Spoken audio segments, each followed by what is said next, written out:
இவர் வந்தாதான் உள்ளான மனுஷனில் வல்லமையால் என்ன செய்வாரு, அப்படி சிங்கம் மாறி நிப்பீங்க. டெய்லி ஜீவ தண்ணீர் குடிச்சா சிங்கம், இல்லைன்னா நீ ரொம்ப அசிங்கம். அதான் இயேசுவும் சொன்னாரு, பரிசுத்தாவி உன்கிட்ட வந்து பலன் அடைந்தா நீ எனக்கு எப்படி இருப்ப, சாட்சியா இருப்ப, இல்லைன்னா காட்சியா தான் இருப்ப. அல்லேலூயா. ஜீவ தண்ணி உள்ள போய்கிட்டே இருக்கணும். உள்ள இருந்து ஏவுவாரு.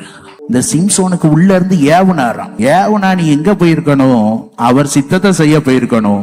இவரு எங்க போயிட்டாரு, நேரா கண்ணு பாக்குறது எது பிரியமா இருக்கோ அங்க போயிட்டாரு. ஆவியானவர் உன்னை நிரப்புறது மாத்திரமல்ல, அவருடைய ஆளுகைக்கு கீழே உன் வாழ்க்கை இருக்கணும். அதான பாடுறோம், இஷ்டம் போல அலைவதில்ல,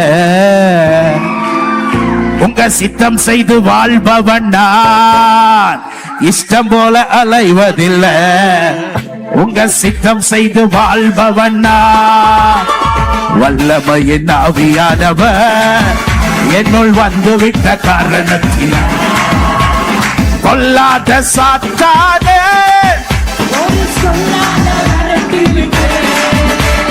வல்லமையின் ஆவியானவர் கொல்லாத சாத்தானே